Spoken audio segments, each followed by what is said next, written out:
So, ito yung additional message, guys. Dwell on what you love. Sabi ko nga, guys, diba? Focus on your desires, focus on your dreams, focus on what you love, mga kapiksi. Yan. Ito i-mind yan sa comment section, no? Mga new beginnings, dreams coming true. Focus kayo dyan, guys. And lahat ng gustuhin nyo, pwede.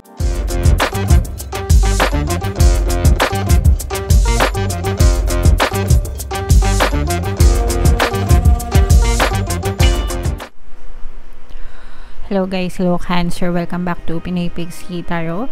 Ang pamagat ng episode natin for tonight is messages from the universe para ngayong October to November para sa Cancer, Sun, Moon, Rising, Sun, and Venus. Kung ano na lang yung message na makaresonate sa inyo, guys, take that message. So, yung first message natin, guys, we have the dolphin energy. Don't worry, be happy, mga kapiksi. Okay? So, ibig sabihin nito, guys, don't worry, be happy. Huwag tayo masyadong mag-focus sa mga kanagahan, sa mga bagay na maaaring magbigay sa inyo ng worries, sa mga negative na pangyayari sa buhay nyo, mga kapiksi. Instead, subukan nyong i-divert yung attention nyo dun sa mga magagandang bagay, sa mga positibong bagay na nangyayari sa buhay nyo. Kahit gaano kayo karami ng problema, mga kapiksi, may mga bagay at may mga bagay na dapat kayong ipagpasalamat. May mga bagay na magaganda at magagandang nangyayari sa inyo. So, imbes na magmukmok tayo or magreklamo tayo dahil dun sa mga kanigahan na nangyayari sa buhay natin, ibaling natin yung attention natin dun sa mga bagay, sa mga biyaya, sa mga blessings na natatamasa natin sa araw-araw. In doing that, mga kapiksi, nasi-shift nyo yung energy nyo from negative to positive. And kapag grateful kayo sa mga blessings nyo, the universe will give you more blessings to come, mga kapiksi. Okay? So, yan yung first message para sa inyo, Cancer. Yung next message naman, guys, new beginnings, mga bagong simula, mga kapiksi. So, every day, ito yung palagi kong sinasabi sa inyo, mga kapiksi, every day binibigyan kayo ng chance ni universe na ibuhay mo yung buhay na gusto mo. Every day binibigyan kayo ng chance ni universe na baguhin mo yung takbo ng buhay mo. Of course, hindi yan instant, mga kapiksi. Hindi porket nag-positive thinking ka ngayon, positive na lahat yung mangyayari sa inyo. It's tawag dito, it's a habit, it's parang dedication, no? Kailangan dedicated ka sa pag-iisip ng mga magagandang bagay para maging maganda yung buhay mo. Okay, you need to really change everything, mga kapiksi, kung ayaw mo ng buhay mo ngayon, or kahit na, let's say for example, okay naman sa'yo, gusto mo naman yung buhay mo ngayon, pero meron kang specific desire, specific na goal, you really need to focus your attention on a daily basis, mga kapiksi. And the more na ginagawa mo yan, kailangan mo mag-form ng habit, guys, no? Para ma-change mo yung perception mo, ma-change mo yung belief system mo, and ma-change din yung buhay mo, mga kapiksi. Okay? So, wag nyong sayangin yung everyday na gumigising kayo. Itanong nyo sa sarili nyo, ano ba yung fino-focus ng attention ko araw-araw na gumigising ako? More on nega ba? More on problema ba? Or more on positive ba? More on desires ba? Okay? So, tanongin nyo yung sarili nyo, mga kapiksi. Dreams, no? Believe in your dreams, guys. Maniwala kayo sa mga pangarap nyo. Again, guys, you can be, do, and have anything that you want in your reality. Kahit ano, guys, posible. Kahit ano, pwede nyong marating sa buhay nyo. Libre lang ito, guys. Libre lang mangarap. So, mangarap na kayo ng mataas, mga kapiksi, okay?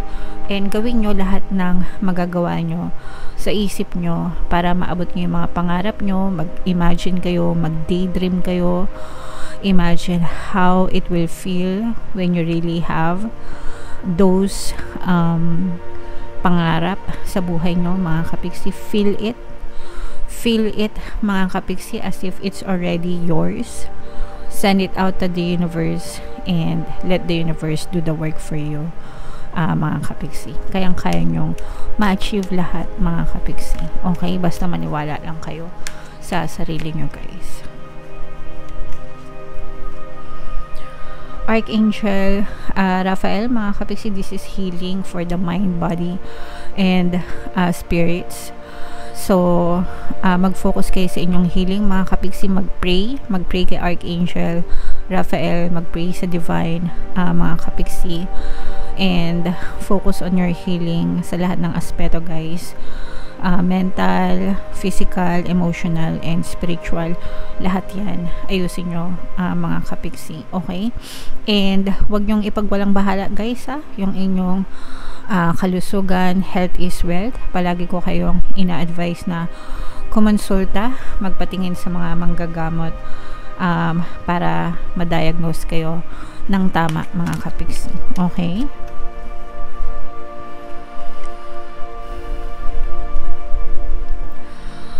Children, another message, guys, para sa inyo. Kung may mga anak kayo, mga kapiksi, or may mga bata sa loob ng tahanan nyo, make sure na ginagabayan nyo sila ng tama, binibigyan nyo sila ng sapat na oras and panahon. Baka kailangan nila kayo, especially kids, no? Sometimes meron silang mga problema or pangangailangan na hindi nila masabi sa mga adults, mga kapiksi. So make sure na you're always there for them. And critical sa age nila 0 to 7 years old, guys, yung kanilang programming, yung pag-reprogram ng kanilang buhay, mga kapiksi, pag-program ng kanilang buhay, ng kanilang belief system. You play a big role, major role sa buhay nila, guys. Kaya make sure na tinuturuan nyo sila ng tama. Give them good beliefs na makakatulong sa kanila paglaki nila. Okay? And then we have live life to the fullest, mga kapiksi. Isang beses lang tayong mabubuhay sa mundo, guys. May kiraan lang tayo. So, gawin nyo na lahat ng gusto nyo gawin. As long as mabuti, syempre. Magpakasaya kayo, diba? Kasi hindi nyo alam kung kailan nyo pa yan ulit may experience, guys. Alright? Okay, so comment down below, Cancer, if feeling nyo naka-resonate kayo dyan. Tingnan natin yung ganap sa inyo, guys. Another message pala dito. Shuffle muna natin. Habang sinushuffle ko to, panoorin nyo yung video natin regarding sa ating paano mag-manifest ng abundance video course. Kapiksi, sawa ka na ba sa mga struggles at hirap sa buhay mo? Masipag ka ba at masikap sa buhay ngunit hindi ka pa rin umaasenso? Ilang beses ka na bang nag-attempt mag-negosyo at mag-invest pero palagi ka pa rin nalulugi? Sa pagkakataon na ito ay maaaring may subconscious beliefs ka na nagiging balakid sa iyong pag-unlad at pagyaman. Introducing, paano mag-manifest ng abundance video course. Dito ay matututunan mo ma-overcome ang mga balakid mo para tuluyan ka ng umunlad, umasenso, sumagana, maging matagumpay, successful at maswerte sa iyong kabuhayan, pera, trabaho, negosyo sa lapi at kaperahan ng bonggang-bongga. Dali, mag-send na ng email sa pinoypixie@gmail.com at simulan na ang iyong pagyaman ngayon. Alright, sa lahat ng gusto mag-avail ng course, guys, meron tayong promo ngayong October. Magbibigay tayo ng free 3-in-1 pampaswerte subliminal sa pampaswerte sa buhay, sa pera at saka sa love life, worth 1,500 yung freebie, guys. Kaya mag-avail na kayo. And meron din tayong bagong course, paano mawala ang third party at magkaroon ng harmonious na relationship para mawala yung mga kabit ng mga jowa nyo, guys. 20% discount naman yan until October 31, kaya mag-avail na kayo, guys. So, ito yung additional message, guys. Dwell on what you love. Sabi ko nga, guys, diba? Focus on your desires. Focus on your dreams. Focus on what you love. Mga kapiksi. Yan. Ito i-mind yan sa comment section, no? Mga new beginnings, dreams coming true. Focus kayo dyan, guys. And lahat ng gustuhin nyo pwedeng-pwede, posibleng-posible, mga kapiksi, basta nakafocus, no? Yun yung magic word, guys. Focus. Focus, focus, focus. Kailangan talaga focus, mga kapiksi. Sa buhay kasi natin, mas maraming tao yung nakafocus sa negative, nakafocus sa mga problema, nakafocus sa mga hindi magagandang bagay, kaya ang nagre-reflect palagi sa reality nila is yung mga bagay na hindi nila gusto, no? Kung ano yung fino-focus nyo, guys, yun yung nagmamanifest sa buhay nyo. Kahit gusto nyo, kahit ayaw nyo, no? Basta nakafocus kayo. Ayaw nyo ng problema. Syempre, sino ba may gusto ng problema? Pero yung sa araw-araw na ginawa ng Diyos, na gumigising kayo hanggang pagtulog nyo, anong fino-focus ng isip nyo? Problema, di ba? So, hindi yan magbabago. Hindi magbabago yung buhay nyo kung palaging problema yung fino-focus nyo, di ba? Focus on solutions, focus on life, affirming na mga bagay, di ba? Yung mga magaganda. Yung mga gusto nyo, to be exact. Okay. And the more you focus on it, the more you love it, the more na ibibigay sa iyo yan ni universe. Kailangan nyo lang talagang mag-focus, mga kapiksi. Okay? So, basahin natin to. Asking someone to change is like pruning a tree. Neither will ever be the same again. Scarier still is that you can't quite know in what new directions they'll grow.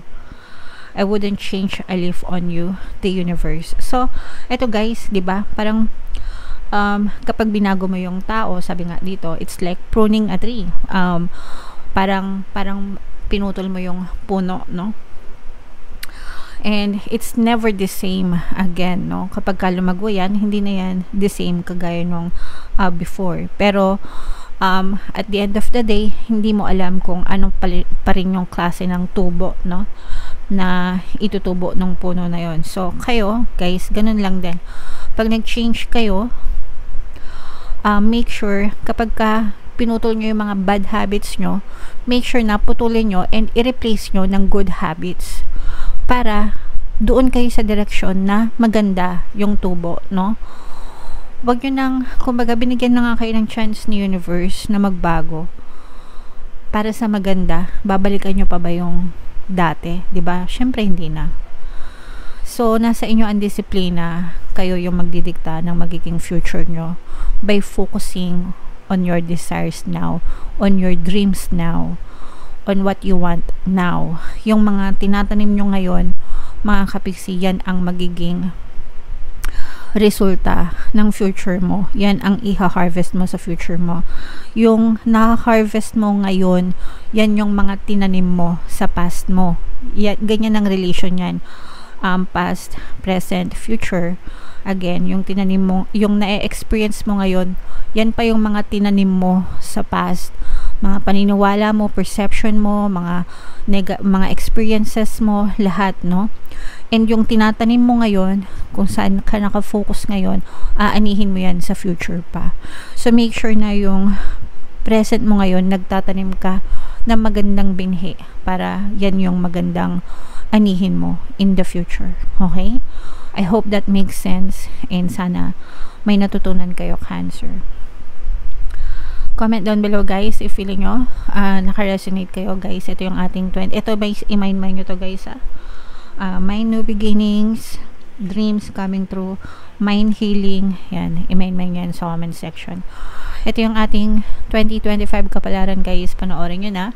And ito naman yung ating success stories ng paano mag-manifest ng abundance video course. Click here to subscribe, guys. And ito yung ating mga pampaswerte subliminals. Thank you for liking, sharing, and subscribing. See you again next time. I love you all, mga kapiksi. Have a nice day. Bye-bye.